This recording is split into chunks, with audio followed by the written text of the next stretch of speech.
பயிற்சி 3.6ல் இதில் first some பாருங்கள். x² + 10x + 24ன்னு இருக்குது. அதாவது இது நமக்கு ax² + bx + cங்கிற ஃபார்மேட்டில் இருக்குது. முன்னாடி 1 இல்லாட்டி 1 இருக்கிறதா அர்த்தம். 1ஐயும் 24ஐயும் பெருக்குனா நமக்கு 24ன்னு கிடைக்கும். இப்போ இதுக்கு 2 காரணி எடுக்கணும். அதை கூட்டுனா நமக்கு 10ன்னு கிடைக்கணும். 24க்கு 4ஆல் போட்டோம்னா 2 2ஆக தான் போடணும். நம்ம இப்போ ஏற்கனவே தெரிஞ்சதுனால 4ஆல் போட்டோம்னா 6 நாங்க 24. இப்போ 4ஐயும் 6ஐயும் பெருக்குனா 24ன்னு கிடைக்கும். 4ஐயும் 6ஐயும் கூட்டுனா 10ங்கிறது கிடைக்கும். அப்போ நமக்கு எடுக்க வேண்டியது 4 6. இதை எப்படி எழுதுவோம்? x² + 4x + 6x + 24. இப்போ 4xையும் 6xையும் கூட்டினா நமக்கு 10xன்னு வந்துடும்.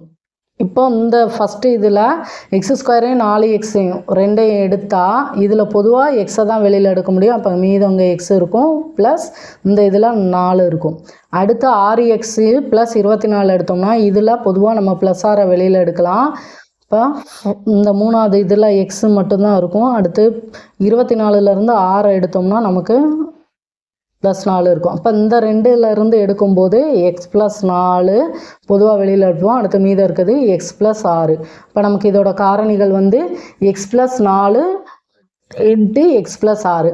இன்னொன்று பாருங்கள். இப்போது நம்ம இங்கே முன்னாடி ஒன்றுமே இல்லை அப்படின்னா 1 இருக்கதா அர்த்தம். இப்போ இந்த 24க்கு நம்ம காரணி கண்டுபிடிப்போம்ல, 10xன்னு இருக்குது. இப்போ நம்ம 4x + 6xன்னு பிரிப்போம். இப்போது இங்கே முன்னாடி ஒன்றுமே இல்லை அப்படின்னா நம்ம காரணி இந்த 2 இதை பெருக்குனா 24 வரணும், கூட்டுனா 10 வரணும். அப்படிங்கும்போது நம்ம டைரெக்டாகவே x + 4 x + 6ன்னு போட்டுடலாம். அதாவது எப்போது இங்கே முன்னாடி 1 இருக்கும்போது. அடுத்து 2ஆவது பாருங்கள். z² + 4z - 12. முன்னாடி 1 இல்லாட்டி 1 இருக்கிறதா அர்த்தம். 1ஐயும் -12 பெருக்குனா நமக்கு -12ன்னு கிடைக்கும். இப்போ கூட்டுனா 4 கிடைக்கணும்.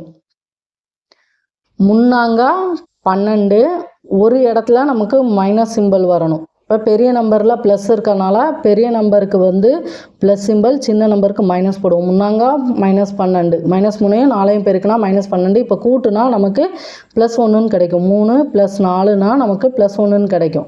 இங்கே நமக்கு 4 கிடைக்கணும். 6 2 12. இப்போ +6 -2 நம்ம -12. இப்போ கூட்டினோம்னா 6 + -2னா நமக்கு +4ன்னு கிடைக்கும். அப்போ நம்ம எடுக்க வேண்டியது +6ம் -2. இப்போ நம்ம கண்டுபிடிச்சிட்டோம்னாலே போட்டுடலாம். z + 6 z - 2. இது முன்னாடி இங்கே எதுவுமே இல்லை, கெழு இல்லை அப்படின்னா மட்டும்தான் டைரெக்டாக போட முடியும். இப்போ எடுத்து எழுதணும்னா z², இந்த 4zஐ எப்படி எழுதுவோம்? +6z -2z -12. இந்த இதை எடுத்தோம்னா பொதுவாக இஜெட்டை வெளியில் எடுப்போமா? இப்போ மீதம் இருக்கிறது z + 6ன்னு இருக்கும். அடுத்து இங்கே -2 எடுத்தோம்னா இங்கே z, அடுத்து -12 -2னா -- கேன்சல் ஆகும். 1 2 2 6 2 12 +6ன்னு வரும். இப்போது ரெண்டுத்துக்கு பொதுவாக z + 6 எடுப்போம். அடுத்து மீதம் இருக்கிறது z - 2. இப்போ நமக்கு வர்ற காரணிகள் z + 6 × z - 2. இப்போ நம்ம காரணி கண்டுபிடிச்சதும் டைரெக்டாக போடுறது இங்கே முன்னாடி எதுவுமே கெழு இல்லாமல் இருந்ததுன்னா நம்ம இப்படி போட்டுக்கலாம். அந்த ஸ்டெப்பெல்லாம் எழுதணும்னு அவசியம் இல்லை. அடுத்து பாருங்கள் 3ஆவது. p² - 6p - 16. இங்கே நமக்கு -16ன்னு இருக்கா, மைனஸ் சிம்பிளில் இருக்கப்போ பெருக்கும்போது ஒரு காரணிக்கு மைனஸும் இன்னொன்று ப்ளஸ்ஸும் இருக்கும்.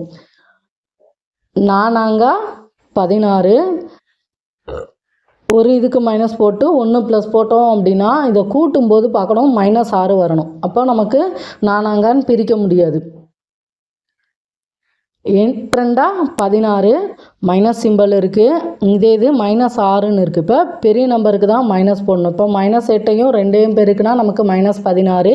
இதே இது -8 + 2 2 கூட்டுனா நமக்கு -6 நடுவில் கிடச்சிரும். இப்போ நமக்கு இதை வந்து எப்படி எழுதலாம்? p - 8 p + 2ன்னு எழுதலாம். இங்கே முன்னாடி ஒன்றுமே இல்லை அப்படிங்கிற பட்சத்துக்கு நம்ம டைரெக்டாக இப்படி எழுதலாம். இப்போ விரிச்சு எழுதுமா? p² -6pயை நம்ம -8p + 2pன்னு எழுதுவோமா? அடுத்து -16. இப்போது p² -8pக்கும் பொதுவாக pயை வெளியில் எடுத்தோம்னா p - 8ன்னு கிடைக்கும். அடுத்து +2 வெளியில் எடுத்தோம்னா p - 8. இப்போ இந்த இதில் பொதுவாக இருக்கிறது p - 8 அதை எடுத்துருவோம். அடுத்து மீதம் இருக்குது p + 2. இப்போ இதோட காரணிகள் வந்துச்சா? எப்பயுமே இது பிரிக்கும்போது இங்கே முன்னாடி ஒன்றும் இல்லை அப்படின்னா பிரிக்கும் போதே டைரெக்டாக போட்டுடலாம். அங்கே ஏதாவது நம்பர் இருந்ததுன்னா நம்ம இந்த மெத்தட் படி செஞ்சு தான் எழுதணும். அடுத்து 4வது பாருங்கள்.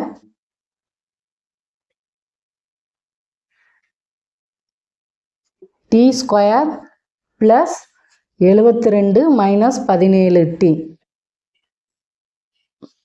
கடைசி தான் நமக்கு இந்த 72ன்னு இருக்கிற மாதிரி போட்டால் செய்ய ஈஸி. t² - 17t + 72ன்னு எழுதிக்கிடுமா? இப்போது +72 இங்கே வந்து மைனஸில் இருக்குது. அப்போ நமக்கு 2 நம்பர்லேயும் பெருக்கல்ல வந்து மைனஸ் சிம்பிளில் இருந்தால் அதை பெருக்கும்போது ப்ளஸ் சிம்பிளில் மதிப்பு கிடைக்கும். அதே மாதிரி 2 இதுலையுமே மைனஸ் இருந்ததுன்னா அதை கூட்டும்போது நமக்கு மைனஸில் தான் மதிப்பு கிடைக்கும். இப்போ 72ன்னு இருக்குது. 2ஆல் போட்டோம்னா 3 2 6 மிச்சம் 1 6 2 12. 2ஆல் போட்டோம்னா 1 2 2 மிச்சம் 1 2 2 16. அடுத்து 2ஆல் போட்டோம்னா 9 2 18. இப்போ பாருங்கள் 2 4 4 2 8 -8 × -9 இதை பெருக்கணும் அப்படின்னா நமக்கு +72ன்னு கிடைக்கும். அதே இது இதை கூட்டணும்னா -8ஐயும் -9ஐயும் கூட்டும்போது நமக்கு -17ன்னு வரும். இப்போ நம்ம எப்படி எழுதலாம்? t - 8 t - 9 இதோட காரணிகள் வந்து இதுதான். நம்ம பிரித்து எழுதி பார்ப்போமா? t²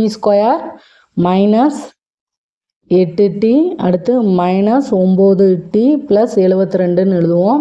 இப்போ t²க்கும் -8tக்கும் டீயை பொதுவாக வெளியில் எடுத்தோம்னா நமக்கு t - 8ன்னு கிடைக்கும். அடுத்து -9ஐ எடுத்தோம் அப்படின்னா இந்த 3வது இதில் இருக்கிற t வரும். அடுத்து 72 / -9 9 9 என்னும்போது 72 மைனஸ் சிம்பிள் -8. இப்போது இந்த இதில் நம்ம t - 8ஐ பொதுவாக வெளியில் எடுப்போம். அப்போ மீதம் இருக்குது t - 9. இப்போ நமக்குள்ள காரணிகள் வந்து t - 8 × t - 9. அடுத்து 5வது பாருங்கள். y² - 16y - 80 -80ன்னு இருக்குது. அப்போ நம்ம காரணி எடுக்கும்போது ஒரு இதுக்கு ப்ளஸ் இருக்கும், ஒரு இதுக்கு மைனஸ் இருக்கும். நடுவில் வந்து -16ன்னு இருக்குது. அப்போது பெரிய நம்பருக்கு தான் மைனஸ் சிம்பிள் வரும். இப்போ 80ங்கிறத போட்டோம்னா 2 8 0 2 4 0 20ஐயும் 4ஐயும் பெருக்குனா நமக்கு 80ன்னு கிடைக்கும். இங்கே பெரிய நம்பரில் தான் மைனஸ் வரணும்.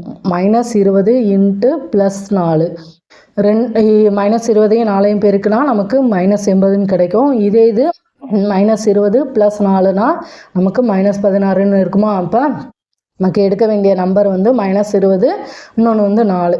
இங்கே ஒன்றுமே இல்லைங்கிறனால y -20 y + 4 தான் இதோட காரணிகள். இப்போ எடுத்து எழுதணும்னா y² -16yக்கு பதிலாக நம்ம -20y + 4y அடுத்து -80ன்னு எழுதுமா? இப்போ இந்த இதை எடுத்தோம்னா ஒய்யை பொதுவாக வெளியில் எடுப்போம். இப்போ y -20ன்னு இருக்கும். அடுத்து இதில் +4 பொதுவாக எடுத்தோம்னா y -80/4ன்னு போட்டோம்னா 2 4 0 20ன்னு இருக்கும். இப்போ இந்த இது 2 இதுலேயும் y -20 பொதுவாக வெளியில் எடுத்துடலாம். அடுத்து y + 4ன்னு இருக்கும். இப்போ காரணிகள் வந்துருச்சா? y -20 × y + 4. நம்ம இங்கே கண்டுபிடிக்கும் போதே எடுத்து எழுதிடலாம். எப்போனா இங்கே முன்னாடி கெழு வந்து ஒன்றுமே இல்லாதப்போ, ஒன்றுமே இல்லாட்டி ஒன்று இருக்கதா அர்த்தம். அப்போங்கும்போது நம்ம நம்பர் கண்டுபிடிச்சாலே டைரெக்டாக இப்படி எழுதிடலாம். ஆனால் இங்கே ஏதாவது நம்பர் இருந்ததுன்னா நம்ம இந்த மெத்தடெல்லாம் செஞ்சு தான் காரணி கண்டுபிடிக்கணும். அடுத்து பாருங்க, A square plus 10a minus 60 minus 600. இப்போ 600னா 3ஆல் போட்டோம்னா 23 6 0 0, திரும்ப 2ஆல் போட்டோம்னா 100. அடுத்து 5ஆல் போட்டோம்னா 2 10 0. 20 இன்ட்டு 2 6 6 30. 20ஐயும் 30ஐயும் பெருக்குனா நமக்கு 600ன்னு கிடைக்கும். இங்கே மைனஸ் சிம்பிள், மைனஸ் 600ன்னு கிடைக்கணும். கூட்டுனா இந்த ரெண்டையும் கூட்டுனா ப்ளஸ் 10ன்னு கிடைக்கணும். அப்போது நமக்கு பெரிய நம்பருக்கு தான் ப்ளஸ் போடணும். Plus 30 minus 20. இப்போ இதை கூட்டணும்னா ப்ளஸ் 30 மைனஸ் 20 கூட்டினா நமக்கு ப்ளஸ் 10ன்னு கிடச்சிருமா? அப்போ இதை எப்படி எழுதுவோம்? ஏ ப்ளஸ் 30 ஏ மைனஸ் 20 எழுதுவோம். இப்போ நம்ம ஸ்டெப் படி போட்டோம்னா ஏ ஸ்கொயர் ப்ளஸ் 10ஏக்கு பதிலாக plus 30a minus 20a minus 600. அந்த இதில் ஏயை பொதுவாக வெளியில் எடுத்தோம்னா ஏ ப்ளஸ் 30ன்னு இருக்கும். அடுத்து மைனஸ் 20 வெளியில் எடுத்தோம்னா ஏ மைனஸ் 600 பை மைனஸ் 20. 0 0 கேன்சல் ஆகும், இந்த 0 0 கேன்சல் ஆகும், 1 2 2 3 2 6 0. இப்போது ஏ ப்ளஸ் 30. இப்போ இந்த இதில் ஏ ப்ளஸ் 30 பொதுவாக இருக்குது, அதை வெளியில் எடுத்துரும். அடுத்து மீதம் இருக்கிறது ஏ மைனஸ் 20. காரணிப்படுத்துதெல்லாம் ஒரு தடவைக்கு 2 3 தடவை செஞ்சு பாருங்கள், ரொம்ப ஈஸியாக இருக்கும்.